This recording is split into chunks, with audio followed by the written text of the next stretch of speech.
Hello and thanks for joining us from our studios in Israel. I'm Aaron Porras, here with ILTV's Morning Briefing. New reports by Israel's Channel 10 News are now alleging that Israeli Prime Minister Netanyahu and Egyptian President Abdel Fattah al-Sisi held a secret meeting in May to discuss a ceasefire with Gaza. According to the report, unnamed American officials confirmed that on May 22nd, Netanyahu and a small delegation flew to Cairo to break the Ramadan fast, discuss the topics at hand, and then return to Jerusalem a few hours later. This is not the first time that the two leaders have reportedly met in secret, and they met publicly for the first time in September of 2017.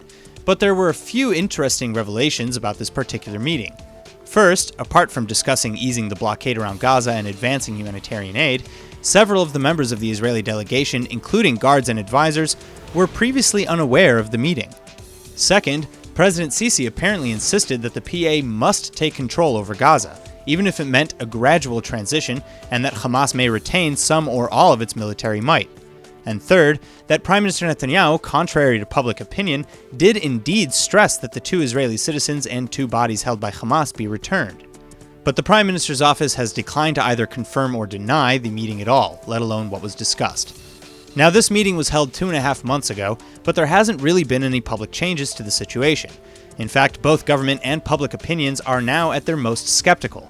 A new poll jointly conducted by the director of the Palestinian Center for Policy and Survey Research in Ramallah, Dr. Khalil Shikaki, and Dr. Dalia Scheindlin from the Center for Peace Research at Tel Aviv University found that only 49% of Israelis and 43% of Palestinians across all demographics supported the idea of a two-state solution. Further, 56% of Palestinians and 47% of Israeli Jews didn't even think the two-state solution was a viable option. And as the violence over the Israel-Gaza border now enters its 6th month, Defense Minister Avigdor Lieberman also says the next major flare-up wasn't a matter of if, but when. 5 suspects, including a senior Israeli Rabbinate official from the Kashrut inspection branch, have just been arrested, according to police, for allegedly giving and accepting money from food importing companies. The Rabbinate official, specifically, was arrested for accepting, quote, on a large number of occasions, bribes and other benefits in exchange for benefits he illegally gave to others as part of his duties, end quote. After raiding suspects' homes, hundreds of thousands of shekels in cash were found, and 8 others were questioned in regards to the investigation but not arrested.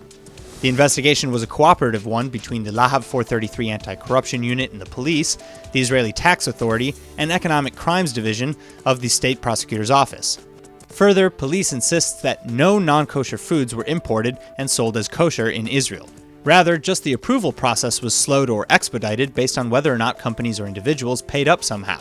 Now, while an unnamed Rabbinate official harshly denounced the suspects, a statement issued by the Rabbinate's office to the media defended the suspected official, calling him dedicated and professional, and that while the Rabbinate trusts the law enforcement agencies, they hope the conclusion will be innocence.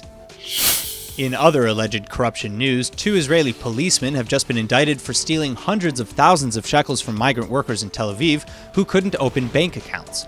According to the indictment, the 2 officers, Bisan Yahya and Nazia Saab, are accused of 3 different incidents. First, while apparently in uniform and armed, they held up a Chinese migrant workers' gambling operation for money, saying they'd shut the operation down unless they paid. Over a supposed 18-month period, the police took from just one Chinese migrant worker roughly 4,000 to 7,000 shekels per month.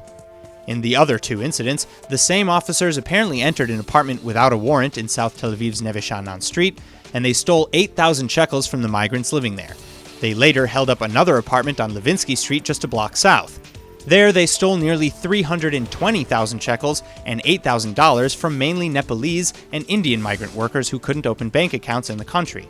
Then the next day, when one of the witnesses showed up at the police station to file a complaint, Officer Yahya filed a false report about the incident.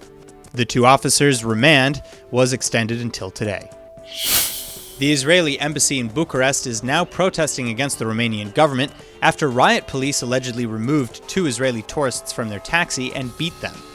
The incident occurred during the 3-day protests in Romania's capital that started Friday in Victory Square. Roughly 100,000 people were estimated to be at the protests, calling for an end to corruption in government and for new elections. Even thousands of expatriates supposedly returned just to participate in the demonstrations. Unfortunately, according to Romania Insider News, hundreds of people were injured by riot police who used, quote, unprecedented violence to clear the area. Tear gas, smoke grenades, water cannons, and more were turned on the crowds, who shouted slogans, waved flags, and held up lit cell phone screens, an act now synonymous with the anti-corruption protests in the country.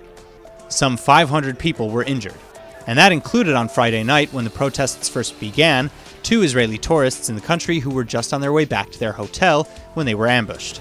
According to the Israeli embassy, the attack was unacceptable and extremely serious. They were dragged out of their car even though they showed their passports and explained that they had nothing to do with the protests.